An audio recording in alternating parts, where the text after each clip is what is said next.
Indonesia, salam sejahtera dari Sabang sampai Merauke, dari Miangas sampai Pulau Rote. Mantaplah iman kita, mantaplah kasih kita, mantaplah pengharapan kita. Tentunya dalam Yesus Kristus menjadi Tuhan dan Juru Selamat kita dan Juru Selamat dunia. Jangan katakan bahwa Yesus bukan Tuhan, jangan katakan pula bahwa Yesus bukan Juru Selamat. Dialah Tuhan, dialah Juru Selamat. Kalau engkau percaya, engkau akan diselamatkan. Engkau tidak percaya, engkau akan dihukum. Yohanes 3 ayat 36. Dan Yesus juga berkata dalam Yohanes 14 ayat 6, akulah jalan dan kebenaran dan hidup, tiada seorang sampai kepada Allah kalau tidak melalui aku, Yesus. Dan Petrus mengatakan dalam Kisah Rasul 4 ayat 12, dan keselamatan tidak ada dalam siapapun juga selain dalam Dia, Yesus Kristus. Karena di bawah kolong langit tidak nama lain yang diberikan kepada manusia yang olehnya kita diselamatkan. Dan Paulus mengatakan dalam Kisah Rasul 16 ayat yang ke-31, percayalah kepada Tuhan Yesus Kristus, maka engkau akan diselamatkan, engkau dan seistrimu. Mantap! Semoga kekuatan Tuhan, kuasa Tuhan, kuasa firman, kuasa Roh Kudus, kuasa doa, kuasa iman akan terus menyertai setiap kita dalam menjalani kehidupan ini. Selamat sore bagi kita semuanya. Doa dan harapan saya, Tuhan telah memberkati kita. Dan sebelum kita mendengar firman Allah, mari kita berdoa. Terima kasih Tuhan, dan kami berdoa semoga kami dapat hidup dalam kerjaan terang karena kami melakukan apa yang Kau kehendaki. Dalam nama Yesus, haleluya. Amin.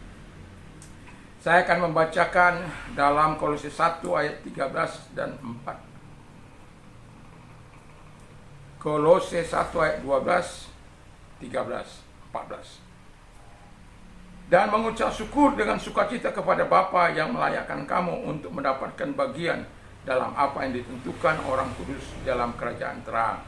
Ia telah melepaskan kita dari kuasa kegelapan dan memindahkan kita dalam kerajaan anaknya yang kekasih.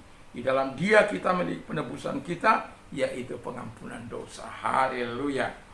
Jadi tema kita adalah hidup dalam kerajaan terang Allah. Ya.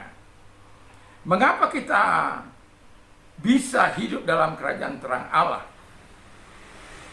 Kita bisa hidup dalam kerajaan terang Allah menurut Kolose 1, 12 sampai dengan 14. Karena yang pertama, kita hidup dalam kekudusan Allah. Jadi orang-orang kudus di saat ini bisa bersama dengan Allah, di saat yang akan datang bersama dengan Allah. Kalau di saat yang akan datang, dia akan tinggal selamanya. Kalau di saat ini kita bisa menikmati kasih dan kuasanya, kita bisa menikmati persekutuan, kita menikmati hadiratnya saat kita memuji dan menyembah Tuhan. Itulah sebabnya kita penting pagi-pagi sekali datang memuji dan menyembah Tuhan. Dan jangan lupakan itu. Dan ketika kita pagi-pagi menyembah Tuhan, datang memuji Tuhan, Tuhan akan menyatakan. Dan jangan lupa pula, kalau ada waktumu siang, berdoalah untuk siang hari. Atau pada malam hari, saat semua orang mungkin sudah tertidur, tapi engkau masih bersedia bersama dengan Allah. Dalam arti di mana kita tidak bisa hidup dengan kekuatan kita dalam kekudusan. Karena firman Allah katakan bahwa dalam 1 Petrus 1 ayat 15-16, but as He call you is holy, you also be holy. Jadi sebagaimana Dia yang memanggil engkau adalah kudus, engkau juga harus kudus dalam Dia. ayat 16, be holy, for I am holy. Sebagaimana tertulis, jadilah kudus sama seperti aku kudus. Jadi kalau kita mau tinggal bersama-sama dengan Allah, kita harus hidup kudus, bukan dengan kekuatan kita. Dalam Matius 5 ayat 48, hendaklah kamu sempurna sama seperti Bapamu sempurna. Mungkin tidak, tapi dengan kekuatan Tuhan mungkin ya, karena firman-Nya. Dan itulah sebabnya kita menjadi umat yang spesial di hadapan Tuhan. Kamu adalah imamat yang merajani, bangsa yang kudus, umat kepunyaan Allah. Supaya apa? Supaya kita memberitakan perbuatan-perbuatan yang besar dari Dia, yang telah memanggil kita keluar dari kegelapan kepada terangnya yang ajaib. Jadi tugas kita dalam tinggal dalam kerajaan Allah, terang Allah itu, agar kita dapat memberitakan siapa Allah itu, siapa Yesus itu, siapa Roh Kudus itu. Apa manfaat firman Allah itu dalam kehidupan orang-orang yang percaya.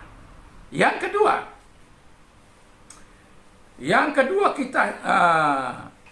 kita hidup dalam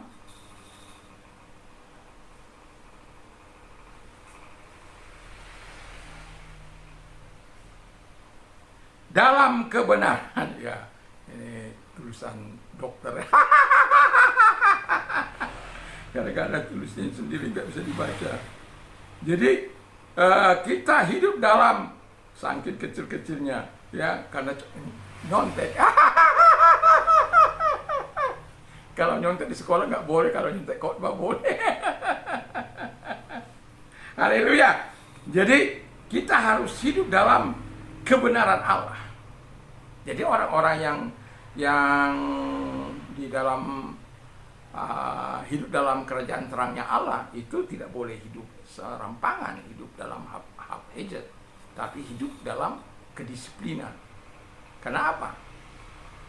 Tuhan mau kita hidup dalam kebenaran itu untuk memberikan teladan bagi orang lain. Ada banyak orang tidak lagi percaya pada kebenaran. Satu contoh, mungkin bagi sebagian orang tidak ada masalah. Satu contoh, Tuhan katakan bahwa Dia punya kuasa untuk menyembuhkan engkau. Apakah kita masih percaya pada kebenaran itu?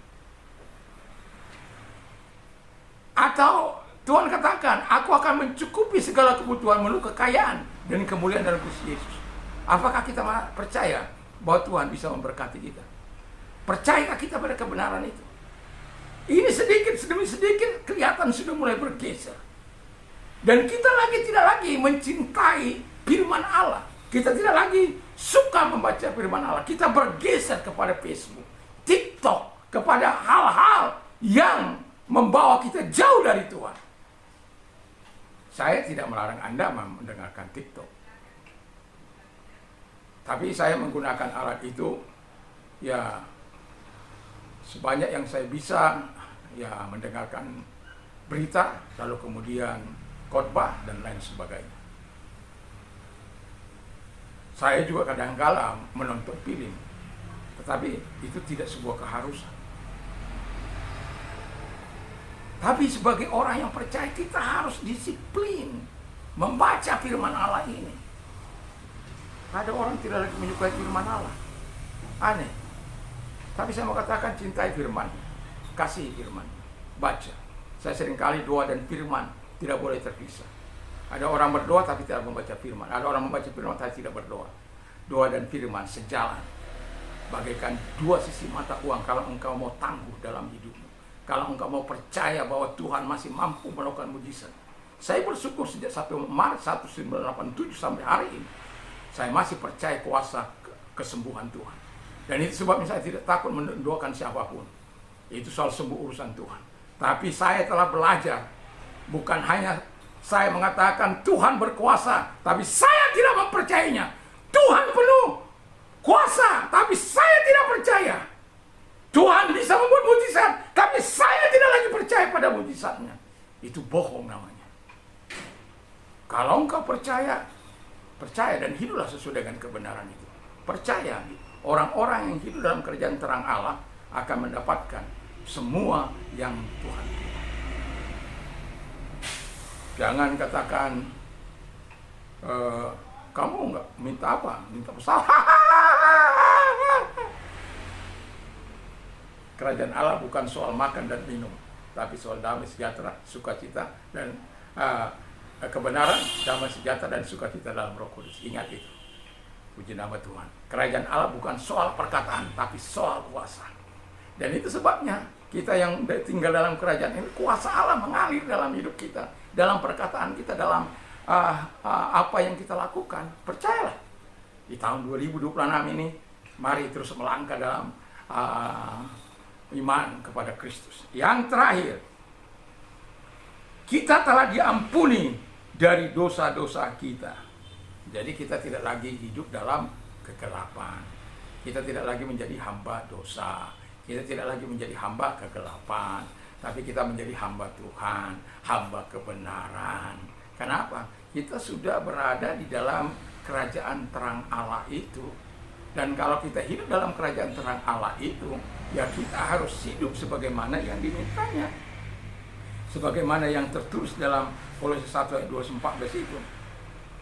Hidup dalam kekudusan Allah, hidup dalam kebenaran Allah, dan hidup kita telah diampuni dosa kita oleh Tuhan. Dan karena kita sudah diampuni, mari kita mendekatkan diri terus dalam kasih karunia Tuhan itu. Ketika kita menikmati kasih karunia Tuhan, dari kasih karunia yang satu kepada kasih karunia, dari pertolongan yang satu kepada pertolongan yang lain. Sebab apa? Tuhan tidak akan pernah mengabaikan orang-orang yang hidup dalam terang, kerajaan terang Allah. Tuhan akan bersama dengan dia. Dan kalau engkau sampai mengatakan engkau tinggal dalam terang, dalam kerajaan terang Allah, tetapi engkau masih khawatir, engkau masih takut akan masa depanmu, akan keadaanmu, big question mark. Tapi saya mau katakan, Tuhan akan menolong engkau untuk terus bisa percaya kepada kebenaran. Mari, ingat sekali lagi saya katakan, doa dan firman jangan dipisahkan. Biar kita menjadi orang yang cinta firman, cinta juga untuk berdoa. Kiranya Tuhan Yesus memberkati kita dalam nama Tuhan Yesus Kristus. Mari kita berdoa. Terima kasih Tuhan, biarkan kami hidup dalam kerajaan terang Allah itu, sehingga kami hidup dalam kekudusan-Mu, hidup dalam kebenaran-Mu, dan hidup dalam pengampunan-Mu. Terima kasih Bapa di surga, dan kami sungguh bersyukur, kami berterima kasih kepadamu. Dan kalau engkau sedang sakit, apapun sakit penyakitmu, dalam nama Yesus, arahkan tanganmu kepada Tuhan. Mari kita berdoa. Dalam nama Yesus, segala sakit penyakit yang mereka derita, aku perintahkan dalam keluar, dan oleh bilu Yesus engkau sembuh, oleh kuasanya engkau sembuh. Dalam nama Tuhan Yesus. Dan kami juga berdoa kepada mereka-mereka yang memiliki masalah Tuhan. Tuhan tolonglah supaya mereka tetap mengalami pertolongan daripada Tuhan, baik dalam usaha yang gagal, bangkrut, dan lain sebagainya. Engkau Tuhan yang mampu menolong mereka satu demi satu. Bagi mereka-mereka yang ada di pengungsian, yang ada di Sumatera, yang ada di Sumatera Barat, yang ada di Aceh juga, yang ada di Tapanuli Utara, Tapanuli Selatan, Tapanuli Tengah. Kiranya Tuhan memberkati kami. Terima kasih. Walaupun kami sedang fokus kepada Tapanuli Utara, Tapanuli Tengah, Tapanuli Selatan, kiranya Tuhan menolong untuk saudara-saudara kami. Ada yang fokus di Aceh, ada yang fokus di Sumatera Barat. Terima kasih, kami bersyukur dalam nama Tuhan Yesus Kristus. Haleluya. Amin. Kalau Anda ingin berdonasi, apapun yang Anda perbuat, seberapapun yang Anda perbuat, dengan keikhlasan, dengan ketulusan hati, kiranya Tuhan Yesus memberkati, supaya kita memberikan senyuman yang lebar kepada saudara-saudara kita yang sedang mengalami musibah. Kiranya Tuhan Yesus Kristus. Dan rencana di tahun ini, kita belum tahu bulan berapa, tapi saya masih punya rencana untuk bersama untuk melihat daerah-daerah ke pedalaman yang belum bisa kami masuki pada waktu saya ada di sana. Kiranya Tuhan Yesus memberkati kita. Mantap, mantap, mantap.